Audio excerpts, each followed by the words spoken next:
Donald Trump understands the game. Like, if he gets to be president, if he wins this election, it is effectively the world's best get-out-of-jail-free card.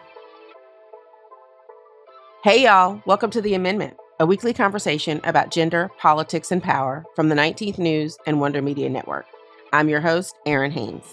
So we've been hearing about former President Trump's legal woes for the last several years, but now the time has come for his first criminal case to go to trial. And despite my many years of watching the entire Law & Order franchise, I'm still not a lawyer, turns out. Which means I needed help unpacking what we are all about to collectively see in terms of the real-life Law & Order DJT. And just in time, legal scholar, co-host of the Strict Scrutiny podcast, which I'm a faithful listener of, and frequent Make Errin Smarter on all things law source, Melissa Murray is out with a new book on this very topic. The Trump Indictments, the historic charging documents with commentary, examines the charges against the former president and how we got here. Now, the former and would-be again president is trying to portray these as just another witch hunt led by the Democrats, but we know that's not the case because this time it's not just his voters, but grand juries and others that are having a chance to weigh in. These charges have real implications for political accountability in the 2024 presidential race. And that's why we should all be paying attention to how these cases unfold. So I cannot wait to get into it with you, Melissa. Welcome, welcome, welcome to The Amendment. Thank you so much. Longtime listener, first-time caller. It's great to be here. Oh, it's so good to have you. So, look, let's just start by getting into the brass tacks of this all. Former President Trump is facing several criminal cases. So just to get us up to speed, can you give us an overview of each of these cases and where they currently stand? So this is one of the things we were trying to do with our book. So as you said, I am the co-author of a new book that just came out about the Trump indictments. We basically collected all of the indictments together, and then we annotated them. So Americans who don't have a law degree, who aren't familiar with the legal system, could still participate in what is an absolutely unprecedented and momentous time in our country, where we are basically trying to call to account a former leader for misconduct allegedly undertaken before, during, and after his time in office. And so the four indictments, again, span that broad expanse of time. So the first case that will go to trial, and maybe the only case that will go to trial, is the New York Manhattan DA's case, the so-called hush money case. In that case, Prosecutor Alvin Bragg alleges that Donald Trump falsified business records for the purpose of hiding his alleged relationship with adult film star Stormy Daniels from his wife and the voting public, because this was all happening in advance of the 2016 presidential election. Ordinarily, falsifying business records is a misdemeanor charge under New York law, but when it is done in conjunction with another crime, it can be escalated to a felony. And so the idea here is that this was done not simply to hide this from Melania Trump, but to hide it from the voting public, and in doing so, enhance Donald Trump's chances to be elected president in 2016. And so it is a species of election fraud, and that is how Alvin Bragg is talking about it. And I say that because it relates to two of the other indictments. So there is also the January 6th election interference indictment that was brought in the District of Columbia by special counsel Jack Smith. And that is entirely about the events of January 6th and the former president's alleged role in essentially orchestrating that from the White House. And so it's a massive indictment in terms of its import, but it's actually quite lean and spare in terms of who is charged and what is charged. In order to get this before a federal jury, before the November 2024 election, Jack Smith made some very critical decisions. One, to only charge a single defendant, Donald Trump. So there are a number of unindicted co-conspirators named here, but they aren't actually indicted. And that was a choice, as we explain in the book, to keep this just to one defendant to ensure that it could go to trial. More defendants mean more delays, more motions to get rid of things and to deal with other things. So to keep this lean, mean, and spare, they focused on Donald Trump, and they only focused on 4 charges. And one of those charges that's not included, that's actually quite surprising, is the charge of incitement, inciting the events of January 6th. They did not charge that at all. Instead, they charged some basic crimes dealing with obstruction of official proceedings, the Electoral College certification, conspiracy to do so, and a charge of defrauding the American public, depriving the voter of her civil rights. But they don't charge incitement. And I think that, again, was a very concerted decision to avoid having to prove Donald Trump's mental state, because that would just be a very difficult thing to establish and would require a lot of time, a lot of evidence, would make this a longer trial than necessary. So they really tried to focus on the charges that they could try successfully to a jury, and the government has the burden of proving their case beyond a reasonable doubt. It's an incredibly high standard. And I think all of the decisions were made to do that, to be able to try this case successfully to verdict, and to do so in the time frame that would allow voters to know by the November 2024 election whether or not one of the candidates was wearing an orange jumpsuit. The Jack Smith January 6th case relates to the Fulton County DA's case. That's the case that Fani Willis has brought against Donald Trump. It focuses on the same set of circumstances, the events leading up to and after January 6th, and the effort to subvert the results of a validly conducted election in Georgia, and how that relates to the efforts across the country to subvert the results of validly conducted election in other battleground states. But what's different about this case is that Fani Willis is swinging for the fences here. And to be clear, this isn't overly aggressive. The special grand jury that heard the evidence that went into this indictment had actually recommended that she charge a number of additional co-defendants, but she made a very concerted decision here to only charge Donald Trump and 18 other co-conspirators here, co-defendants, and some of them have already pled guilty. I think that, again, was a very concerted choice to plead that many defendants so some of them could flip and you could flip up the chain. And she has also made a very concerted decision to try them under Georgia's RICO statute. That's the Racketeering, Influence, and Corrupt Organization statutes. And essentially, this is a statute that's used to try mobsters and mafia organizations. And in Georgia, she's used it against rappers and alleged gang members like Young Thug. She's very experienced in this RICO statute. And the idea here is to show that this wasn't just a one-off. It was actually a very concerted effort, a conspiracy, a criminal conspiracy to subvert the election in Georgia that had tentacles that were in Fulton County, but also extended across the country. So those are the sort of election interference cases. And then the final case is the Mar-a-Lago documents case. And this is as straightforward as you can get, an open and shut case. And if this went to a jury, I think there would be no question that Donald Trump would be guilty, because the charge is essentially you had documents that are classified, that are sensitive, that deal with American intelligence and American intelligence assets on the ground in other countries, and you weren't supposed to have them. And when you were asked to return them to the National Archives, to the government where they belong, you refused to do so. And in fact, you actually obstructed the process of returning them by hiding them and trying to eliminate evidence that showed that they were actually present in your beach club / home, Mar-a-Lago. And so that case to me is just absolutely straightforward. You know, you have this stuff, you're not supposed to have it, you don't give it back. It's a crime. And lesser known people have done serious jail time for doing the same thing. Okay, so first of all, that was a mouthful. I mean, that's a lot of criming. After listening to you, I think I basically am a lawyer now. So thank you for that, Professor. I appreciate you so much. And I think, you know, between if that's a preview of this book, I think I keep a copy of this book in one hand and a copy of the Constitution in the other as I am tuning into these trials. But listen, I mean, since the Stormy Daniels case is set to kick off shortly, I want to kind of hone in on that one, right? So break that one down a little bit more for us. Okay. You talked about what Trump is being accused of, but I think I heard you saying, you know, we all largely kind of use a shorthand of referring to this as a hush money case. But I wish you wouldn't do that. I wish you wouldn't call it a hush money case. I know you wish that we wouldn't do that. And I want to ask you why you wish we wouldn't do that. You talked about why this is a felony and not a misdemeanor. But if you could just further kind of lay out the significance of this and what we should refer to it as, if we should not just refer to it as the hush money case. To call it the hush money case is to sort of underscore the tawdriness and salaciousness of its facts. And I think it's true. The facts are salacious.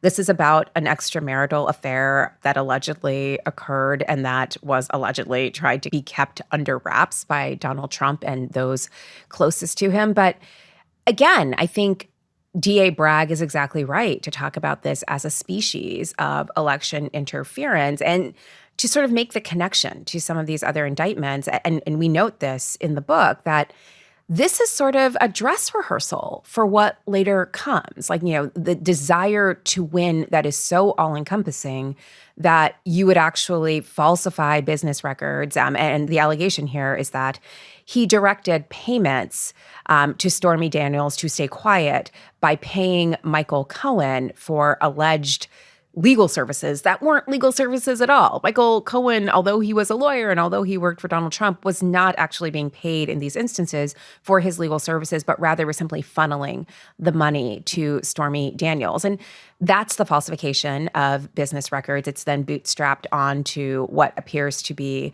an election fraud charge. That's how Alvin Bragg has explained it in the Bill of Particulars, which we also include in the book. The Bill of Particulars provides more color to the indictment by giving more detail about the facts that underlie the various charges. And more importantly, for our purposes, it's not just about the falsification of business records to pay off this person so that your wife and the voting public never learns about this before the election.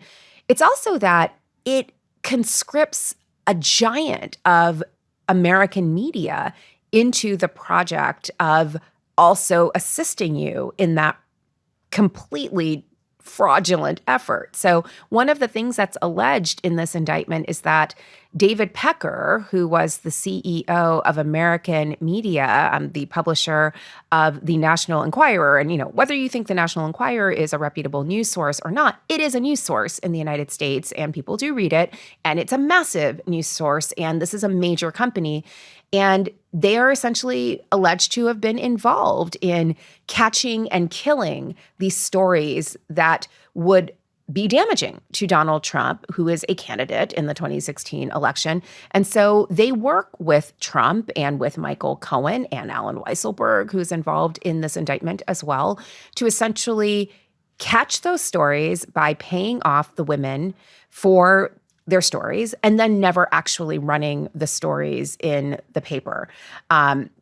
This was detailed by Ronan Farrow in his book, Catch and Kill, this entire scheme. And it's not just Donald Trump who's doing this. They talk about other women who are paid for their stories, forced to sign NDAs so they can't tell their story at any other time. And then the news outlet to whom they've sold the rights to their story never actually publishes it. So the story sort of dies.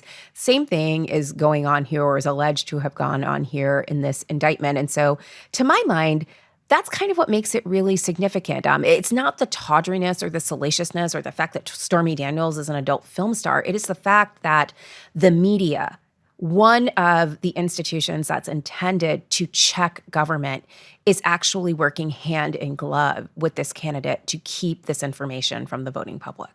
Yeah. As a member of the media, not the National Enquirer media, obviously, that is pretty stunning to me, and I know to a lot of our other colleagues, and certainly part of why it matters from a journalistic perspective and how we are laying out this story.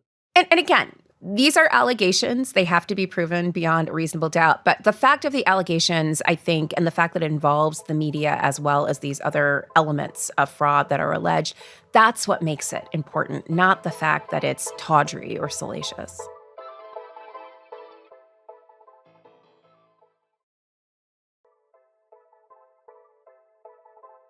Obviously, we are living in the real world and not just the courtroom. And we know that Stormy Daniels' position as a porn actor affects our view of this case, right? Yeah.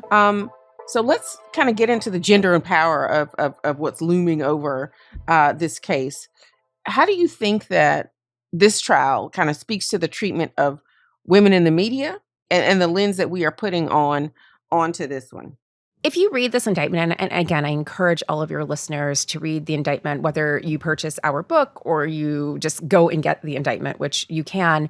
I think it's really worth reading. It's not just Stormy Daniels. Karen McDougal is also mentioned here. And again, this is part of a larger pattern that has been documented by other journalists, by other authors who've talked about the way in which women are pressured into signing these non-disclosure agreements, thinking that their story is going to be told. They sign this NDA so they can't talk about it thereafter, and then they never actually get their story told. And, what might have been damaging, what might have been useful as a matter of transparency for voters or other interested parties to know never actually comes to light. And, we have these individuals who are in power in different institutions that are meaningful institutions in society, basically making decisions about when and how to silence women, and not just in sort of telling their stories, but also in making decisions at the ballot box that would actually affect their lives. Like maybe it would have made a decision to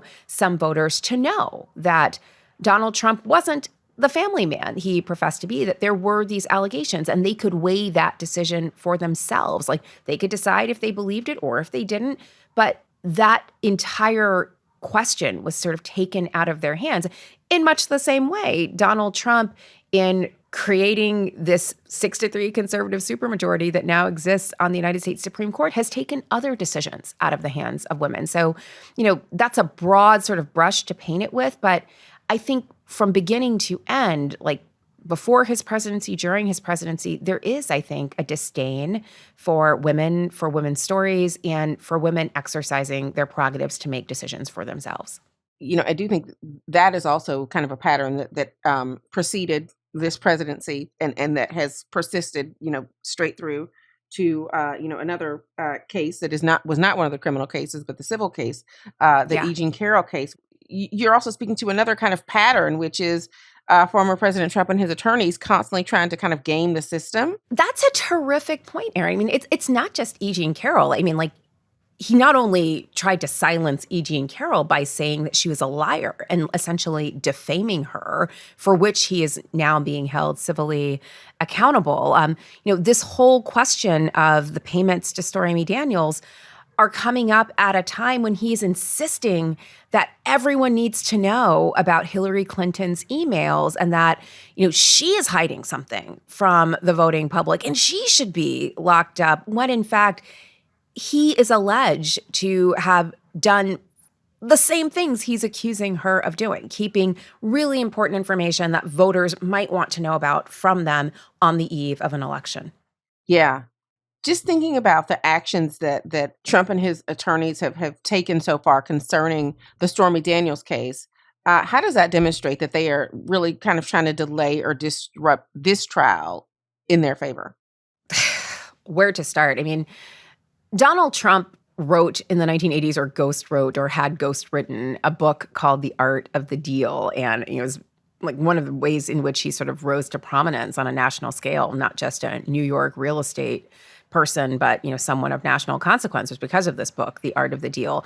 He's gone well past the art of the deal, and now it's really just about the art of delay in all of these cases. But here in the New York case, there have been lots of efforts to delay the case, questions about whether he can have a fair trial in Manhattan. Like, notably, he did business in Manhattan for 35 years before becoming president, never had a worry that he would not be treated fairly in Manhattan, but now professes that, everyone in Manhattan is against him. He cannot get a fair hearing here.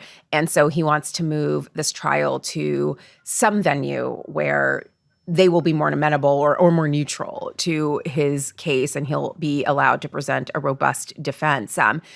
Again, this is a man who lived in New York City and called himself the Prince of New York for a very long time. So, this all seems like a little suddenly last summer. It also, again, sort of belies the fact that you are a national figure, and this case is known everywhere because you are known everywhere. Like, that's not New Yorkers' fault. Like, that's the fact that you were the president and that this is a criminal prosecution against a former president. So the idea of moving this around, that just delays and wastes time because there's never going to be a perfect venue. You are too known. These facts are too known. We just need to figure out what's disputed here and let it go to a jury to decide what the facts are and what the resolution should be. But you're exactly right. There have been a lot of delays. I think there will be even more delays as this trial gets going. There's going to be a whole bunch of questions, not only about whether the prospective jurors can be neutral and unbiased. There's going to be a fight, I am sure, about whether or not the names of those jurors can be released. There are a lot of questions about whether that is safe for the jury, whether they can be kept safe if their identities are known, given the vehemence with which some of Donald Trump's supporters actually support his cause. And so I think that's going to be a question. Like, the kind of transparency we normally associate with a jury trial may have to be more limited here because of the safety concerns. There are going to be motions during this trial, motions in limine to limit evidence that can come in.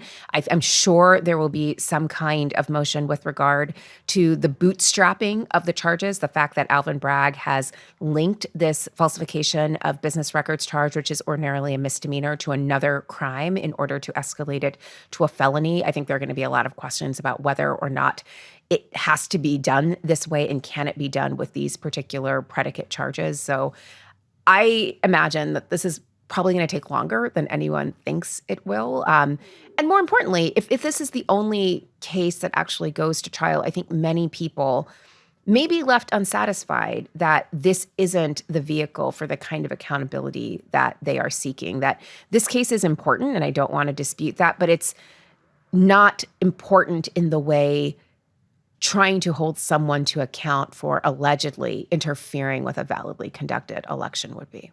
This is a case that is running parallel to this current election, right? And for all intents and purposes, former President Trump has been using these legal cases as his de facto running mate. When he is not in a courtroom, he is on the campaign trail using these legal troubles to his advantage, to your point, with a lot of these supporters in his presidential campaign, which is interesting. I mean, I think it's really interesting because it's effective. I wish we would push back more on the rhetoric. So for example, I think a couple of weeks ago, Donald Trump said that Black Americans should be able to were identifying with him more strongly because of all of his legal woes. And I just want to point out, if any Black man had been charged with 91 different crimes, he would already have pled guilty at this point. There would be no discussion about immunity. There would be no discussion about removing this to different places or getting rid of some of these charges. Like, we wouldn't be talking about any of this at all. Donald Trump, as a defendant, is likely getting the benefits of due process in a way that I think ordinary defendants often do not. He has a team of lawyers. Many defendants are at the mercy of the public defense system, which tries valiantly to provide great legal service to those who can't afford it. But they're overworked and they're overburdened lawyers, and they have huge amounts of cases. And they can't always give the amount of time to a single defendant's case in the way that Donald Trump is getting the kind of attention. And again, he's getting the duest of process, as my co-host Kate Shaw has said. And I don't know that we would see this with any other defendant, certainly not an African-American man going through this in the legal system. So is this a means for identifying with Donald Trump? I hope that Black Americans are more circumspect than this and more critical in terms of their thinking about what this means, because this is not the treatment that many of us would get. I think that is a point worth raising. To get back into the courtroom, key arguments that you are anticipating from both sides of this case. I mean, what do prosecutors need to show or prove in order to convict former President Trump? I do think there are going to be a lot of questions about some of these witnesses. Alan Weisselberg is going to be a witness for the defense. Michael Cohen will be a witness for the prosecution. These are both people who already have some criminal liability on their ledgers. And, that's going to be a point that both sides will use to try and impeach the credibility of those witnesses. The defense will say, you can't even believe Michael Cohen. This is a guy who said he perjured himself. This is a guy who's been to prison. He's done federal time. He's admitted to lying to Congress. Why would you ever believe him? So that's something that the prosecution is going to have to deal with. And to be clear, it is often the case that prosecutors rely on cooperating witnesses who themselves don't necessarily always have the cleanest record. So it's not an unusual thing, but it is something that I think DA Bragg and his team will have to deal with. In the same vein, I think the prosecutors are going to make hay of Alan Weisselberg and the various charges that he has pled guilty to. He's done time at Rikers. He recently acknowledged that, his hands are not entirely clean in terms of being entirely forthcoming. So he's going to be an interesting witness as well. And I think, that's something that we can expect, just the effort to impeach the credibility of these witnesses before the jury, who ultimately will decide what disputed facts mean and what, the resolution of this is going to be. So those are some of the things I think we'll see. I also think we are probably going to see from the defense some pushback on the bootstrapping charge, that they will raise a question about whether or not you can actually use the prospect of election fraud, whether it's at the state level or the federal level. And it's not clear, I think, in the Bill of Particulars, what the theory of that is. That might also be fodder for the defense as they go through this. But I think at every turn, you're going to see a lot of just bluster, a lot of argument. This is not going to be a smooth and easy trial, I think. Yeah, I think that is probably a fair prediction. Well, you brought up political accountability, and I want to get into that because, this case is coming up in the wake of former President Trump pretty much locking up the Republican nomination for president. And so I want to talk about that and maybe some of the other implications that you see of this being the first of the criminal cases. Does it affect any of the other cases? So, again, all of these cases are sort of independent entities. The fact that there are 4 of them by itself is noteworthy. But I think in terms of what they mean together, it is notable that there are 2 state-level cases, and I think that's really important when you think about the fact that Donald Trump may well be our next president in 2024.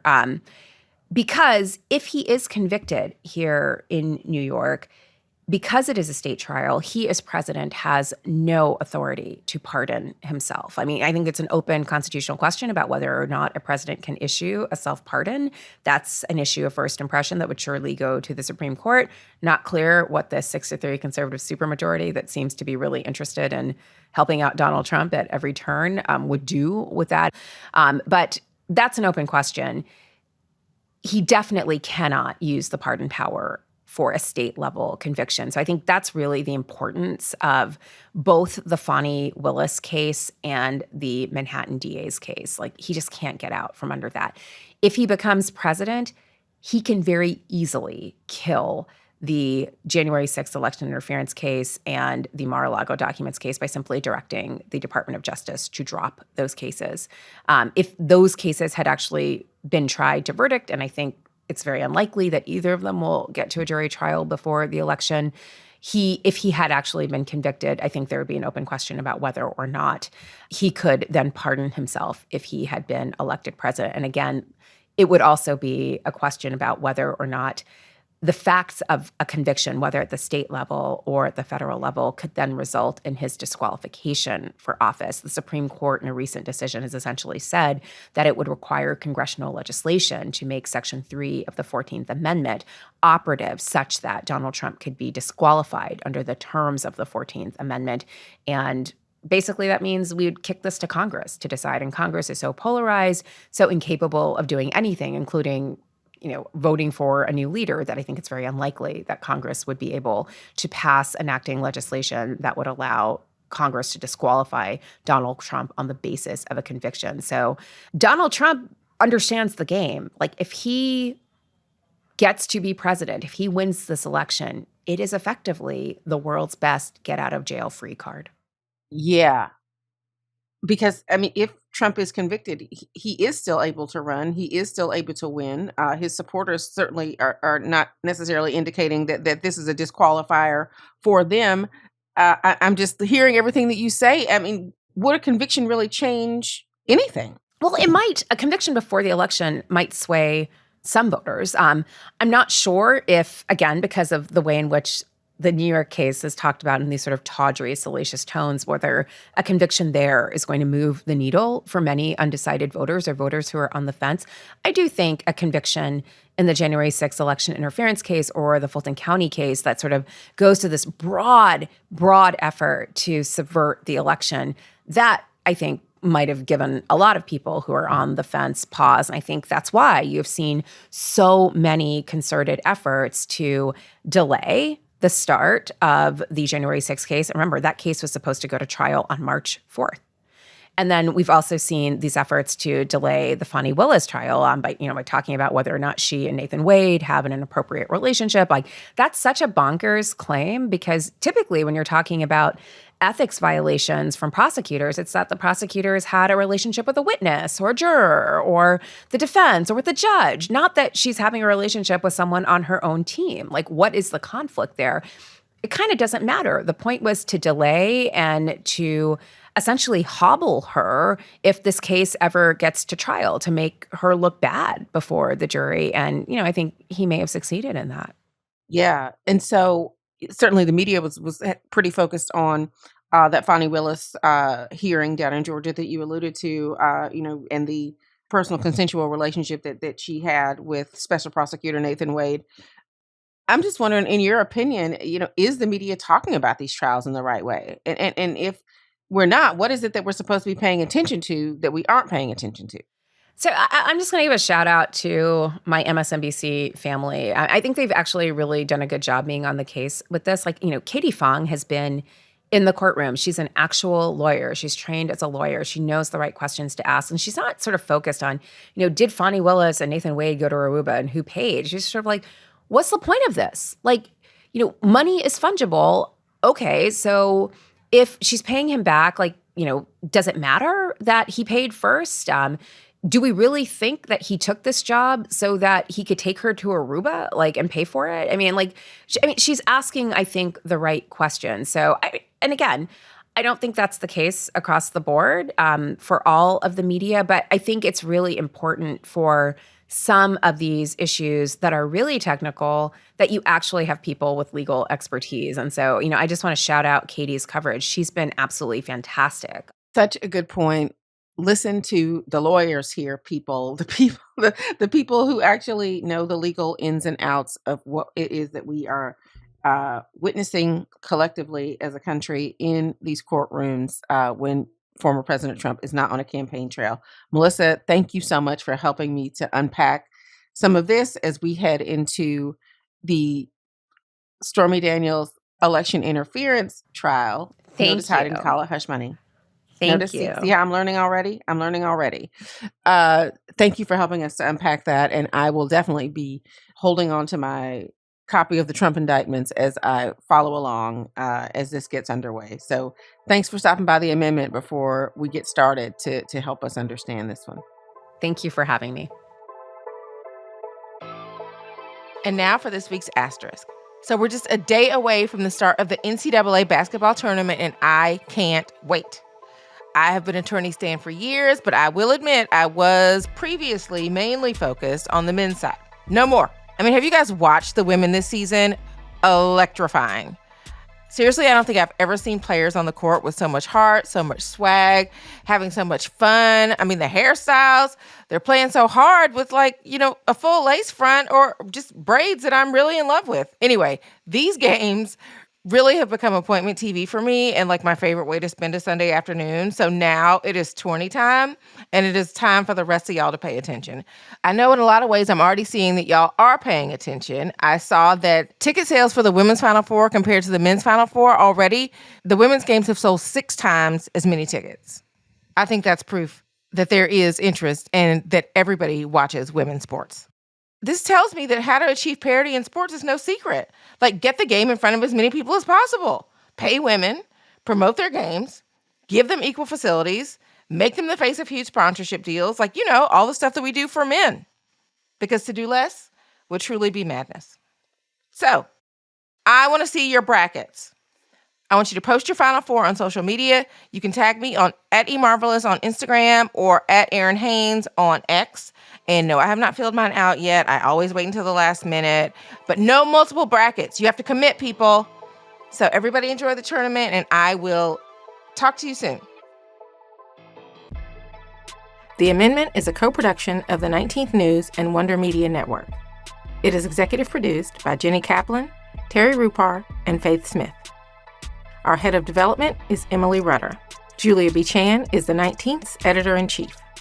The Amendment is edited by Jenny Kaplan, Grace Lynch, and Emily Rutter, and was produced by Adesawa Agbanal, Grace Lynch, Brittany Martinez, and Taylor Williamson, with production assistance from Lucy Jones, artwork by Aria Goodman.